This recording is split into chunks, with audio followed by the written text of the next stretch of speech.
Hey everyone, welcome to Growing Web3. Today I'm here with pet3rpan, who was who summoned MetaCartel DAO, also summoned Venture DAO. He's been involved in Growing Web3 Communities since the very early days and is now an investor at 1KX. Great to have you with us. You're glad to be here. Today I thought we could really dig into Web3 communities and what makes them special. You've obviously been driving a lot of growth. You wrote an awesome piece on decentralized communities and how to grow them, which I thought was really cool. You kind of laid out the structure for how decentralized communities are and the important things that help them grow. So yeah, I kind of like to just kick off by chatting about what makes Web3 communities special to you. Why were you drawn to them? Yeah, I think the key difference of Web2 is that in Web2, you built companies that completely owned the production of a service, product, or network, or the coordination of a network, and in return, they got to monetize and value extract as much as they wanted. With Web3, there's this idea that you're able to produce a better product, service, or network by more openly incentivizing participants into a network, right? As opposed to just centrally coordinating that from a top-down perspective. And by doing this, you're able to attract contributors more meritocratically, and thus perhaps build a better outcome, right? So I think it's all about building better outcomes, and in order to do that, you actually need network participants, or the best network participants, or the best network contributors, right? So the difference here is that you're actually trying to build a community of targeted stakeholders to then participate in the goals, in the network's goals. So that's really the key focus, and participation and network ownership, and not only economic ownership, but community ownership. It sort of becomes much more important, right? So these become your bottom of the funnel goals, as opposed to purely just bottom line revenue, which would be in a Web2 growth funnel. And only when you achieve sort of only once, I guess, you aggregate the best contributors, the best network participants, and you show that you fairly reward the best ones, do more come, and only then do you produce a better product and outcome. Yeah, that's awesome. DAOs are the ultimate coordination mechanism when done well, but I think it's pretty hard to do DAOs well. I know you've been in the thick of I don't know how many DAOs, but I remember someone tweeting something that said if you join a DAO and Peter's not part of it, then it's probably not worth joining. This was a year ago or something, when I think you were in 50 DAOs or something like that. That was a long time ago, when there weren't too many DAOs. DAOs are pretty hard. It's the Bruce Lee quote, right? Water can crash and it can flow. It's the same with decentralized coordination. And I think most people and most communities try to force it, and force decentralized coordination when community's not ready, when timing's not right, and or even to things that are very hard to decentralize up front, right? So so I think there was a period where just back in 2019 to early 2020, it was no one, I felt like most of crypto was just watching a very small microcosm of the space experiment of DAOs, seeing what's possible, seeing what was feasible, one step at a time. And I think once the space got a sense of what made sense, people just took and ran with it, and everyone really started experimenting en masse. Yeah, it's I think DAOs, they take a little bit of time to click in people's heads, right? For me, I remember we spoke about it a few years ago, and I was always talking about DeFi. I think you're no, DAOs are the future. And I was okay. And I had a lot of conversations like that where I was no, DeFi is the future. And people are no, DAOs they'll be everything. DeFi is just a part of that, a subset. And the thing that made it click for me is someone said DAOs are just power, votes are power, right? And money is power, everything is power. And if DAOs are decentralizing power, then that's the most important thing we can do. I think that's what kind of made it click for me. That DAOs are the way to coordinate this power, to coordinate this whatever it is. resources. But yeah, was there like a moment for you where DAOs kind of clicked? Or when did you first get like that bug to be involved in so many? On my side, maybe a bit less romantic. It's pretty funny. Been on panels where like people are like, "What got you excited by DAOs?" And then people are like, "Oh yeah, I believe in the future of humanity." They give like really beautiful, not like very beautiful, very articulate speeches, and I was just like, Yeah. yeah, I just sort of wanted to coordinate money to put together, for the purpose of grants. So back in late 18, Mhm. MetaCartel was more of a community around UX infrastructure. We solved some problems as a technical working group, and I just realized that most of the infrastructure was mostly built. So basically the observation I made was like we're at the end of the infrastructure cycle. We're ready to build applications, and no one was building this. So we try to get a DApp incubator off the ground. No track record, no experience. So couldn't find any funding. Didn't even know how to fundraise. And then I saw, I guess Moloch DAO. Really the first DAO that really emerged after the DAO hack, and Yeah. that dished out grants and it worked from day one. Like I was like, because back then DAOs were highly theoretical. Everyone's like overthinking it, and then no one was executing. And I was like, wait, that works. I want to join it. Try to join. The pledge amount was 100 ETH back then. I was pretty poor back then. Honestly, it was just like I had 20 ETH. I pledged half my ETH to join this charity organization, and also planned to pledge my own time. Wow. And they were like, "No, you're not wealthy enough, and you don't have a good enough reputation." So I was like, as a joke, Amin was like, "Why don't you fork it?" And I did, and I forked it to coordinate funding to fund application layer grants, and Yeah. I just wanted to do that. I no other aspirations, But I think slowly as we operated the grants out, we realized that there's so much to DAOs that haven't been explored yet, and we were not only building DApp experiments and just different, it's funny we call them DApps, but it's just the applications now. Yeah. But back then it was a very small. It was like a niche of crypto, end user applications. Who would have known? So yeah. I remember That's Wizard right. of Dapps. Yeah, I That had was I had a your podcast. super early on in the Yeah, Dapps I had a cycle. podcast. I had a newsletter. Every Sunday I would look at a DApp radar and state of the DApps and go through every new list of DApps and write about them every Sunday. I did that for almost a year. The Wizard of Dapps podcast every week for over a year as well, just interviewing the end user applications that actually had users, and we talked to different founders and teams, figuring out why did users use you, or what made you special, and so on. Yeah. And yeah, it was actually sort of started running out of podcast candidates at episode 15 or something. But yeah. Yeah, absolutely. I remember, during that time, I was trying to help companies grow or projects grow. So often asking the same questions, we've got 50 users. That's epic. Yeah. Let's literally try and talk to them, because we need to know why they're using this. How have they managed to figure out the UX difficulties that used to exist? Things are in a much better position now.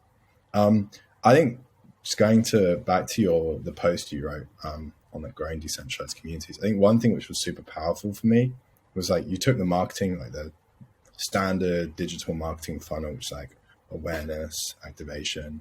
Then you talked about what's the key metric in DAOs. And I think one metric which I think really stood out, which was really awesome, is this time to contribution, or this, how many people have joined your Discord or joined your community and then actually contributed as a metric. I think that's something super powerful.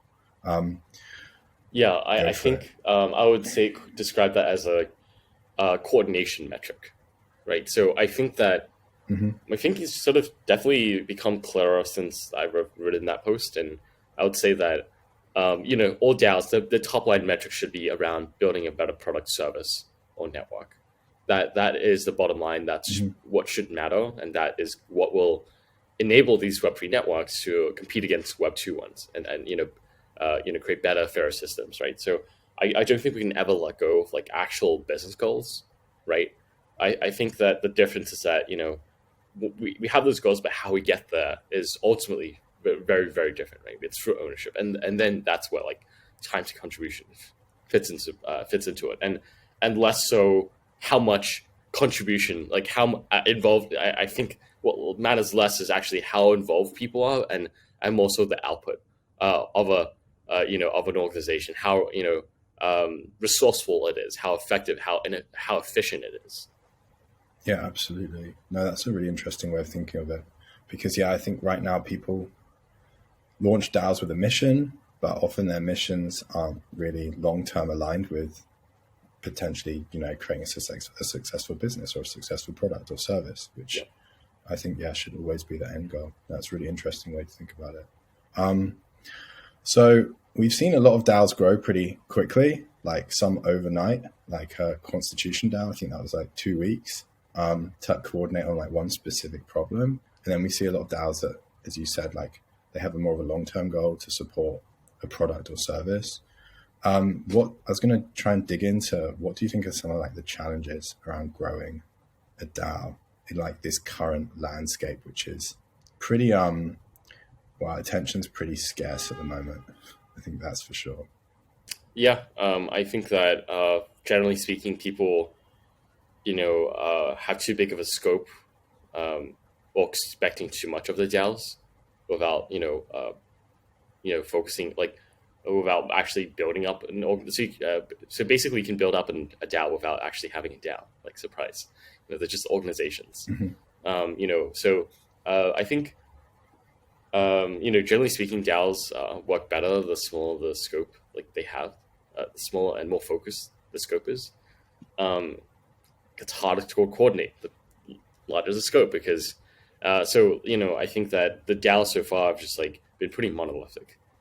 They look more like businesses on the blockchain that aim to do everything, and that's sort of where I think sub DAOs come through. Like you create units that allocate resources amongst internally, autonomously, and they're given sort of sub goals of an overarching network. So, most token networks are really just, marketplaces, right? Supply and demand. And, and then you have like, this ability of like, how do you allocate resources that drive supply and demand? That's like the meta resource allocation aspect. And then, so you can think of these as free components, right? Interchangeable even. And most DAOs are just like, most people just think like you can create one DAO that does all free like it takes several free focuses, when reality, you sort of need to approach network coordination from a microservices perspective, where you're, allowing for competition towards the goals of a network, and not just, dedicating a single marketing team or a single initial effort in order to drive demand, right? You want to really fund all the best ideas and initiatives. And I think this is the only way to achieve this is by having a very open mandate to what is recognized as a contribution towards a network's goals, either with supply and demand, right? So like, example of like, the set ecosystem or index co-op ecosystem is that index co-op is like, arguably a sub DAO of, set protocol, right? And set protocol is just infrastructure that they're providing, and they want to grow TVL, and Index wants to generate fees by using sets infrastructure, right? And they would be considered a supply side DAO, but they're thinking, what about a demand side DAO, right? So it's just like think of Uber. They have a driver team, customer team, same idea, right? So there's this sort of like microservices, micro DAO, sort of sub DAO, network architecture that's sort of emerging. And I think there's this question to what DAO should you be building first as well. I believe that, we can look at, the DAOs out there, right? So most teams in DeFi, the archetypical story is like that you build something useful as a centralized team, you get users, do retroactive token distribution, set up incentives, and then, all right, let's get this DAO thing to do everything the core team did, as well as be successful in both creating demand, generating liquidity, supply, right? Like in supply, and allocating resources effectively to do all three. Like, yeah, good luck, right? So, and then expecting that organizations emerge from absolutely zero momentum, right? So you have a lot of momentum, well, you decentralize and that have absolutely no momentum. It's like something's a bit broken here, right? So the idea is like, you should actually be looking to bootstrap DAOs, purely focus on either supply or demand first. And then once you have that momentum there, an actual community contributors in a community run organization,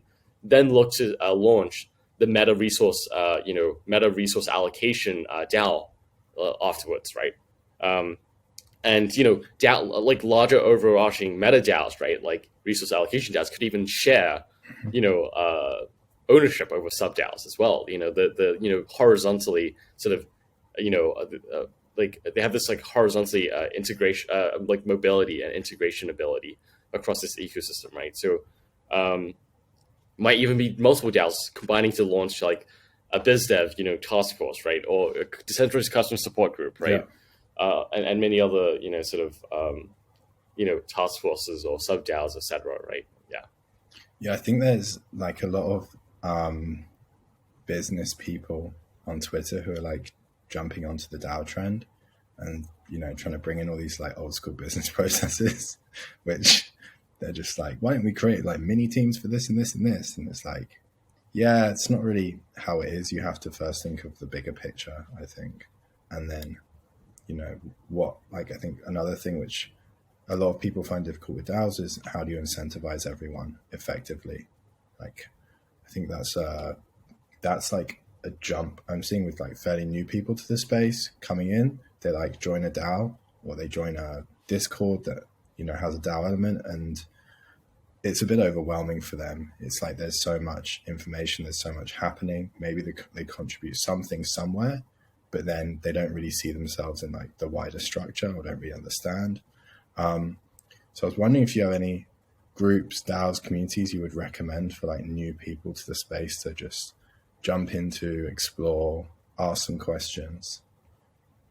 For different people, I would say if you're a student, Island University or high school, go check out Padawan DAO, the community focused on onboarding, students into the space and the funding students to go to, different, different real life crypto events.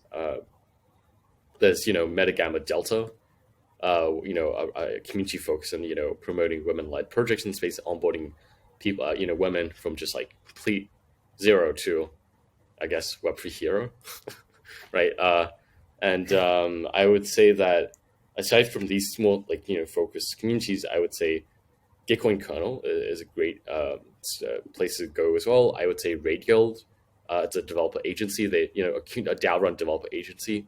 They also run boot camps and bringing Web2 professionals into Web3. And I think, just like most communities, that it's hard to say because they're in different states of flux, in terms of like what contributors they need and how much capacity they have to receive new contributors as well. But I would say, these communities would be a great place to initially look. Awesome. Yeah, they're super cool. I think. Also, one more thing. Probably check out Codeless Conduct.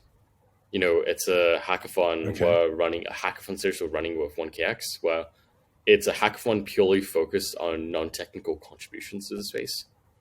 So it's focused on governance participants, designers, product people, marketers, communications, business development, like token design, anything that doesn't require writing a line of code. That's awesome. That's really, really awesome. Yeah, I think that's also like a kind of worry for a lot of people getting to the space. They know it's highly technical and they jump in, they see all these, all this sort of jargon being thrown around. They're a little bit worried. But yeah, there's so much space for non-technical people, and maybe the learning curve is a little bit steeper. But for technical people, hackathons seem to be the most effective way for them to get stuck in and start to understand the space, make connections. So knowing that there's a hackathon style event for non-technical people is really, really awesome. Really, really cool. Really, really cool.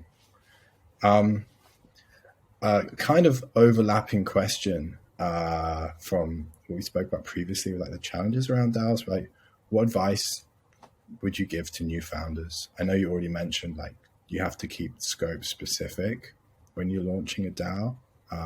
But yeah, for new founders launching DAOs, do you have any like go-to advice that you provide to your portfolio, to friends, to people jumping in? I would say focus on figure out how you can build a community that's involved in the process of the project or network that you're building from day one or day zero. The more closely involved community members are, and the easier it will be to decentralize. And surprisingly, just shocking number of founders don't really care about community. Like, we talk about community, but most founders don't care. So if you care and you're willing to put your time, put your basically time where your mouth is, you're going to do relatively well, even if you don't know what you're doing. It's a rock, paper, scissors sort of trade-off. Yeah, absolutely. And do you have any tips for founders that, like, I think this is the most common question after like, where do I get a Solidity developer? It's like, where do I get a community builder? How do I find one? And I always kind of say, try and just like bootstrap your community with your team. And then if there are some interesting people that joining your community and getting involved, just try and hire them. Like, that makes most sense, right? But do you have any advice on how to go about finding community managers, community kind of moderators, or just, people that can be more involved in a community? I think as founders, you have to be your own community builder. You're the first community builder of the project, right? It's going to be very hard for you to bring someone else better on if you are unable to bring people on yourself. You can hope for a magical unicorn to fall out of the sky, of course, right? And let's say you have a heavy technical background, and I think that you're still going to need to then recruit someone into your team, right? Like to lead these efforts. So I think that you have to even if you're not even if your background isn't or skills aren't inclined in this area, I think you have to foster a culture of caring about the community. I've seen plenty of technical founders who have never done community development. They suck at it, but they care deeply, and it shows, and other people can tell as well, right? So I would say do what you can, try your best, but it's not going to solve itself. And in terms of how you bring on community manager, apart from looking for one, right? I would definitely say that community management is one of those roles where having experience in it is less important as just finding someone that can execute the needs of a community, and having someone in that role which deeply understand the mission, the culture, the values, and someone who's able to just like willing to sacrifice and hustle for that vision, right? And just someone who have high energy, because that high energy is infectious. There's no such thing as a low energy community builder, so that's a hot tip. Yeah, those are two things that I think generally, that's one thing which is super important in Web3 in general, is like high energy. People who like hunt out knowledge will find it and they'll do so well. And I mean, I've seen so many people grow so fast just by asking questions and being active. And then, I was going to say another thing I quite like is that people who just get memes, just get the meta of what's going on in the space. I think that's kind of hard to define in people, but there are some people you just like, damn, this person just gets it. Like, that's so cool. They just get what's funny and what's the trend, and they like weave that like into their own style of like community management. I think I'm just trying to think of some communities who have builders like that. But I remember the Ribbon Finance community was pretty fun early on. I think the founders were running that as well, but it was quite a fun one. But yeah, there's so many. I was wondering who are like your favorite kind of community builders in the space at the moment. I actually created a list of nearly 50 people last year. Oh yeah, I saw that on Twitter. Yeah, Give them all NFTs. Awesome. I'll Yeah, make sure to share that at the end of this. it's hard. Episode. I would say it's building community is so hard. And there's so many different aspects in which people are really doing really well. So that was the emergence of that list. It was like, I could barely care about, how good is someone as a community builder, right? How much do I appreciate the work? It's got nothing to do with, the tweets, the followers, and absolutely nothing to do with that. It's to do with like the quality of work that they produced, and Mm-hmm. it's not to say that if you're not on the list, you're not doing quality work. It's just that they've risen above, right? They've done notable work, and I would say that there's different aspects of community building, like this bootstrapping, kickstarting communities, like the explorer role, right? Someone who sets out into the unknown and sets something up very new and bootstraps that, creates momentum, creates energy, creates something from nothing. And then there's people, community builders that are the town settlers that basically, help run, a large scale community that makes everything, run on time, coordinates all the processes. They know how to operate, and they're highly operationally rigorous. Then there's town planners, right? Which are, folks, community builders that, figure out and think more about how to architect the community in a way that it succeeds, right? They're like, thinking from a 10,000 foot angle. And there's a lot of people that do different aspects really well. And then, I had a different tier, which was like the S tier, the summoner tier, which was like, just like, more recognition for achieving, like highly, sort of outlier goals or achievements. And I would say that, like, everyone can be good. There's like, on any given day, you might be a terrible community builder or great community builder, honestly. Like performance with an athlete, it varies, right? But what matters, I think, is just like having achieved outcomes that have real impact. That's, I think, how every community builder should be measured by. So it's hard to say, but there's a list out there called House of Summoners that I've posted that gives that 50 list. Awesome. Yeah, we'll make sure to share that in the notes for everyone. Super cool. So just like a couple kind of random questions, like if you were to go back in time, or right now, if you could like join any protocol and you would be their like head of community, CMO type role, which one would it be? Or project, game, I don't know. Is there anyone you would like be like, sweet, I'd definitely work for them? If I had to travel back in time, is that right? Is that the framing?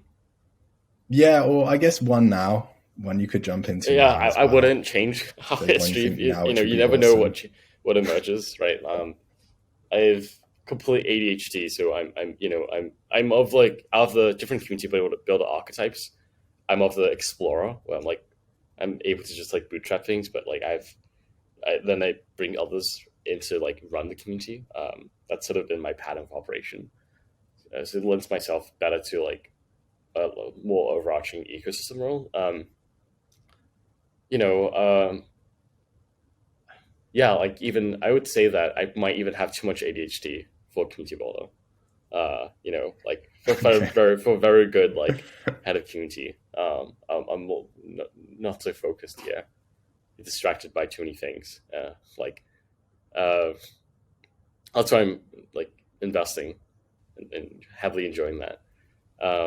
But yeah, I would say, I don't know, it's like, this play, I would definitely say if I had to join, if there's no 1KX, blah, blah, blah, I would join a head of community. I would definitely be working on Axie Infinity, community governance specifically, because that's a massive problem around coordinating all the aspects of the Axie ecosystem and setting up, sound governance, that's got to do with like setting up political parties, setting up more established, community institutions, and coordinating that, and many more. So I would probably definitely work on. I would say Axie is probably the most complicated and hardest a coordination challenge you'll find in Web3 to date. No other community or ecosystem is of a greater challenge than Axie Infinity, and it will be the case for the next at least 2 years, I believe.